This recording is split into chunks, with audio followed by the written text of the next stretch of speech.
বিভিন্নভাবে ষড়যন্ত্র করে যাচ্ছে। আমরা প্রধান উপদেষ্টার কাছে উদ্যত আহ্বান জানাতে চাই, আমরা এদেশের মাটিতে যারা ফ্যাসিস্ট ছিল তারা যেন কোনো প্রকার কোনো নৈরাজ্য করতে দেওয়া হবে না। আমরা আরো উদ্যত আহ্বান জানাই, প্রশাসন মহলের যে সমস্ত ভাইরা আছেন যারা এখনো তাদের শত্রুতায় তারা ঘুরে বেড়াচ্ছে, আমরা হুঁশিয়ার করে দিতে চাই এদেশে তারা আর কোনো প্রকার সুযোগ দেওয়া হবে না তাদেরকে।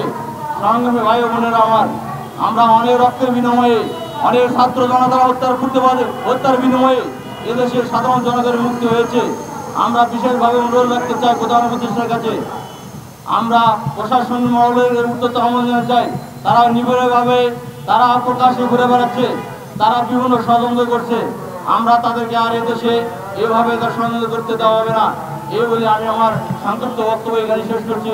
শহীদ জিয়া মোড়ক, দেশ নেত্রী বেগম খালেদা জিয়া জিন্দাবাদ, কারণের প্রতি তাউর রহমান জিন্দাবাদ। সবাইকে বিগত জুলাই আগস্টে হত্যার পরেও বাংলাদেশে এখনো আওয়ামী লীগের প্রেতাত্মারা বাংলাদেশের বিভিন্ন, আপনারা আমার শুভেচ্ছা অভিনন্দন গ্রহণ করুন।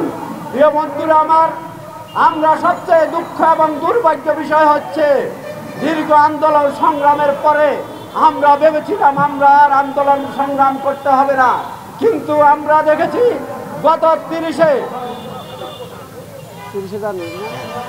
জানুয়ারি যৌথ বাহিনী কর্তৃক আমার সেই যুব নেতা জনাব তহিদুল ইসলামকে ধরে নিয়ে কি নির্মম নৃশংস হত্যা করেছে, সেই হত্যার প্রতিবাদ জানাতে চাই। আজকে আরেকটি এর আগে বিএনপিকে নির্বাচন থেকে সরানোর জন্য ষড়যন্ত্র চলছে। এজন্য বিএনপি বিগত 16 বছর সংগ্রাম করে নাই।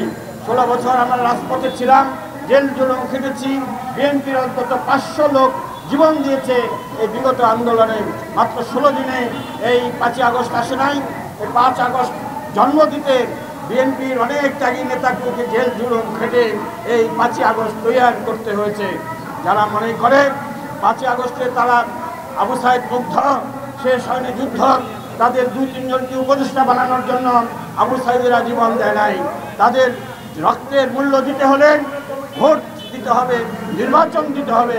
নির্বাচনের মাধ্যমে জাতির ম্যান্ডেট নিয়ে দেশকে যারা চালাতে পারবে, বিএনপির 31 দফা দিয়েছে আমাদের তারেক রহমান, 31 দফা বাস্তবায়নের মাধ্যমে ইনশাল্লাহ সব সংস্কার হয়ে যাবে। দেশকে আমরা রাহুমুক্ত করব, ফ্যাসিস্ট হাসিনার বিচার করব। ওই যে র্যাবের কমান্ডার মহিউদ্দিন, তার বিচার করতে হবে। যারা গুম খুন করেছে এদেরকে ছেড়ে যাওয়া যাবে না। এরা এখনো হাসিনার প্রেতাত্মাগুলো রাজপথে ঘোরাঘুরি করছে, ছদ্মবেশে ঘুরছে। এদেরকে দমন করতে হলে নির্বাচিত সরকার লাগবে। যারা কয়েকদিনের উপদেষ্টা হয়ে আরামায়েশ করছেন তাদেরকে অনুরোধ করব, আপনারা যেই উদ্দেশ্য লক্ষ্য নিয়ে শপথ নিয়েছিলেন সেই শপথ পালন করেন, দেশের জন্য একটি নির্বাচনের ব্যবস্থা করেন।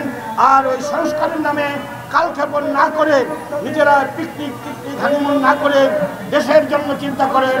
জাতিকে বাঁচান, দেশ বাঁচান, জাতিকে বাঁচাও। এই আন্দোলন সফল